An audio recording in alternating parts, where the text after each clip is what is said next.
Hello everyone, आप देख रहे हैं चैनल अमीन इन्फो।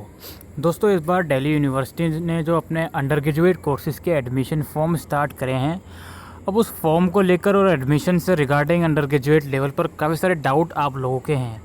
तो रिसेंटली दिल्ली यूनिवर्सिटी ने एक FAQ PDF रिलीज़ करा है जिसमें इन्होंने आपके डाउट क्लियर करने की कोशिश करी है। तो चलिए देखते हैं क्या क्या इन्होंने क्वेश्चन के आंसर यहाँ पे रिजॉल्व करे हैं।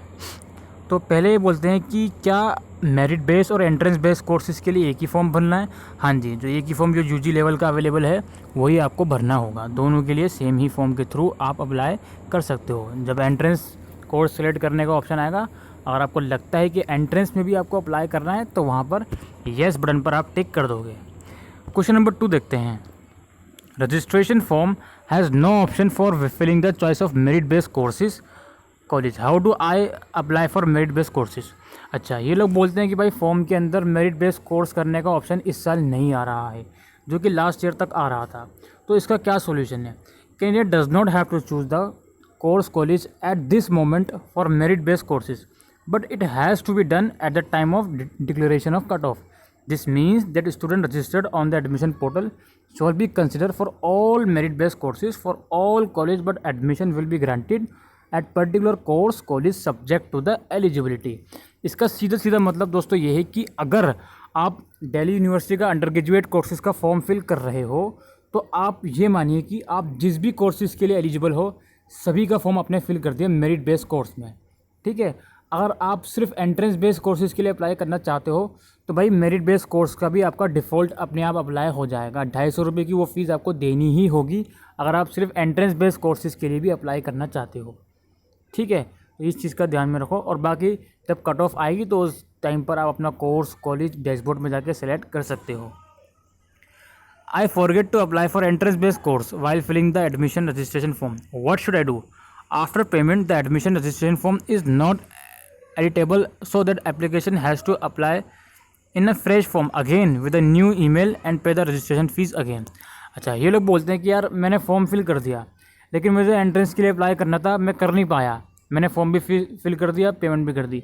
तो उसका सोल्यूशन ये है कि भाई आपको दोबारा फॉर्म फिल करना पड़ेगा फ्रेश ईमेल आईडी से।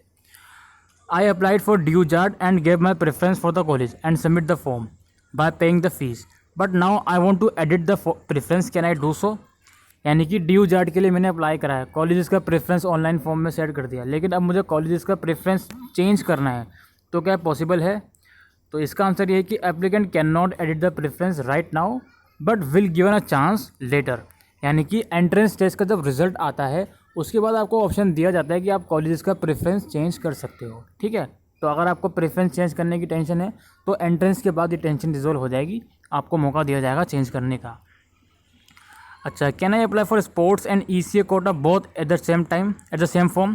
हाँ जी, एक फॉर्म में आप ECA और स्पोर्ट्स कोटा के लिए अप्लाई कर सकते हो। I have studied additional language in class 12 but as result is not declared, so I do not have marks for the additional language, but the portal is asking for marks. What should I do? The applicant can fill it with 0 and complete the form. It will not affect the eligibility for the applicant. तो दोस्तों यहाँ पे क्या हो रहा है कि देखिए, रिजल्ट वाले सेक्शन में तो आप रिजल्ट अवेटेड डाल दोगे, वहाँ पे तो मार्क्स एंटर करने की ज़रूरत नहीं है अगर आपका रिजल्ट नहीं आया।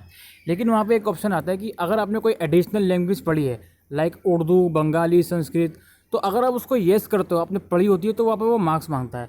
तो ये लोग बोल रहे हैं कि अगर वो वहाँ पे मार्क्स मांग रहा है तो फिलहाल आप वहाँ पे 0 फिल कर दो, कोई इफेक्ट आपका 0 फिल करने से कोई भी इफेक्ट आपका नहीं पड़ेगा, ठीक है। अच्छा, can I self attest my marksheet using DigiLocker app? Yes, you can self attest your marksheet using DigiLocker app. DigiLocker app वाली मार्कशीट भी आप सेल्फ अटेस्ट करके अपलोड कर सकते हो, कोई इशू नहीं है, ठीक है जी।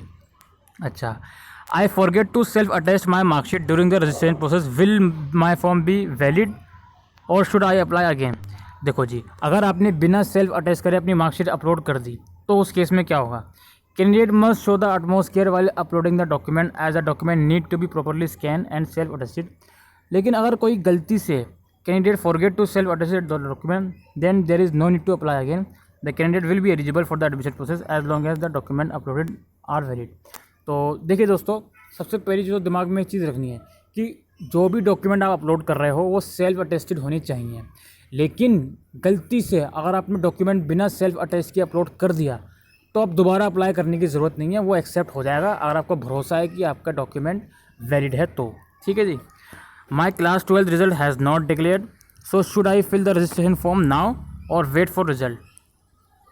देखिए भाई, अगर आपका रिजल्ट नहीं आया है तो आपको अभी ही फॉर्म फिल करना है और उसमें रिजल्ट अवेटेड टिक कर देना है।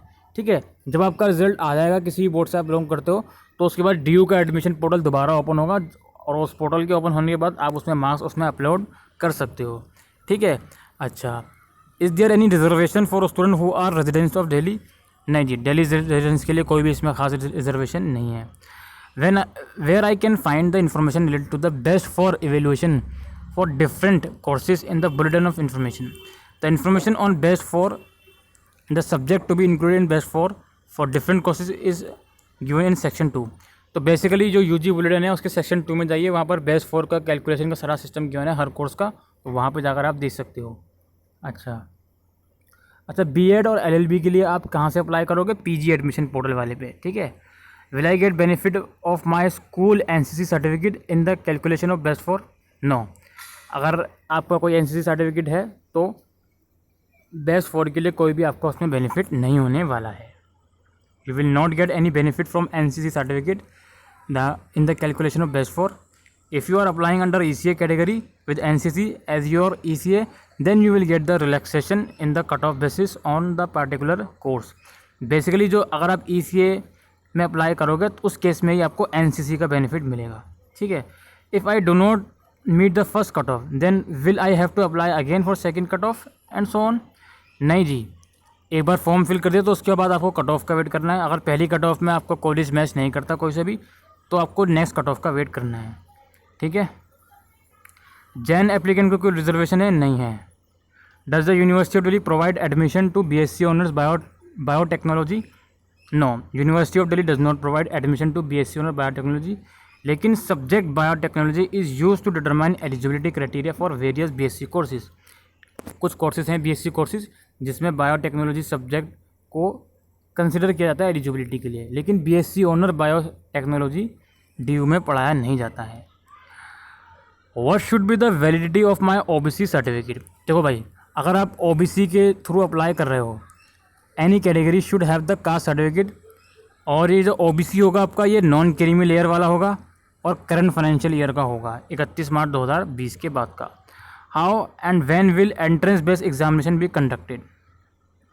इसका आंसर है भाई, एंट्रेंस एग्जाम की डेट अभी नहीं आई है, आपको वेबसाइट चेक करते रहनी है। कोविड-19 पेंडेमिक की वजह से डेट अनाउंस नहीं हो पाई है। How will the cut off for courses be declare since examination for class 12 have not been conducted?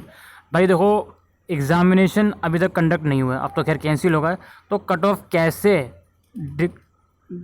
कैसे डिक्लेयर होगी? तो ये बोलते हैं कि भाई क्लास 12 के रिज़ल्ट आने के बाद ही हम कट ऑफ डिक्लेयर करेंगे, उस चीज़ की आपको टेंशन लेने की ज़रूरत नहीं है, आपको वेबसाइट चेक करते रहनी है। How can I apply for admission at saint Stephen college, Jesus and Mary college? तो देखो, ये दो कॉलेज ऐसे हैं जहाँ पर अगर आपको एडमिशन लेना है तो दिल्ली यूनिवर्सिटी के फॉर्म के अलावा इन दोनों कॉलेज की वेबसाइट पर जाकर भी आपको फॉर्म फिल करना पड़ता है। तो पहले आपको DU का फॉर्म फिल करना पड़ेगा, DU के फॉर्म फिल करने के बाद आप इन दोनों पर्टिकुलर कॉलेजेस की वेबसाइट पर जाओगे, अगर आप इंटरेस्टेड हो वहाँ पर जाके फॉर्म फिल कर सकते हो। अच्छा, मैथ्स ज़रूरी है बेस्ट फॉर कैलकुलेशन के लिए BA ऑनर्स इकोनॉमिक में? सो सुनो, the applicant must have studied and pass mathematics at the qualifying examination for admission to BA honours economic.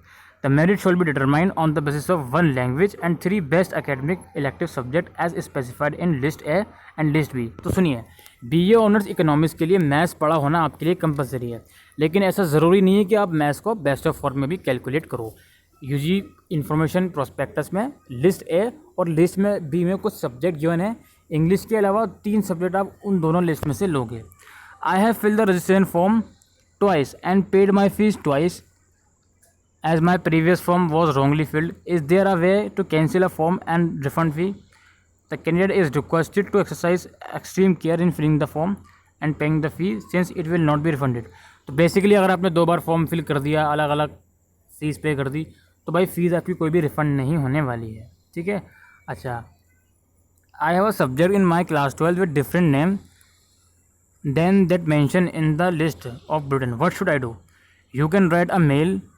ठीक है जी, अगर कोई ऐसा सब्जेक्ट आपने पढ़ा है जो इक्विवेलेंट है उस सब्जेक्ट के जिसका नाम प्रोस्पेक्टस में लिखा हुआ है, लेकिन वो नाम थोड़ा आपका सब्जेक्ट का अलग है, तो उस केस में क्या करना है कि यहाँ पे एक मेल आईडी जो है इनसे आप कांटेक्ट कर सकते हो।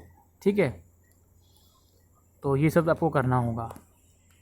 इसके अलावा कुछ और डाउट है, can I apply for foreign language course beside the main graduation course? हाँ, candidate can apply for a diploma in foreign language course along with their graduation course. For this you need to visit the website of particular college you want to take admission. यानी कि अगर आपको foreign language courses में भी apply करना है साथ साथ, तो भाई अलग अलग कोर्सेज, अलग अलग कॉलेजेस की जो वेबसाइट है वो आपको चेक करते रहनी होगी। What will be the dates for entrance test for entrance based courses? ठीक है, इसकी डिटेल अभी नहीं आई है। एंट्रेंस टेस्ट की डेट क्या होगी उसकी डिटेल अभी नहीं आई है। सिलेबस और पैटर्न क्या होगा? देखिए, पैटर्न तो मैं नॉर्मली आपको बता देता हूँ। 100 क्वेश्चन होते हैं, 4 मार्क्स का एक क्वेश्चन होता है और 1 मार्क डिडक्ट होता है। ठीक है, कंप्यूटर बेस्ड मोड एग्जाम होता है। Detail syllabus and pattern of entrance test is given in the bulletin of information. बाकी इन्फॉर्मेशन बुलेटिन देखिए अगर आपको एंट्रेंस एग्ज़ाम का जो सिलेबस है वो जानना है तो। ठीक है, तो दोस्तों ये कुछ पॉइंट है जो कि डिस्कस करने थे दिल्ली यूनिवर्सिटी एडमिशन से रिगार्डिंग। आई होप आपको ये वीडियो यूज़फुल लगी हो, तो वीडियो को लाइक करिएगा, शेयर करिएगा। कुछ क्वारीज हो तो कमेंट सेक्शन में लिख के पूछ सकते हैं। अभी के लिए वीडियो में इतना ही। Thank you.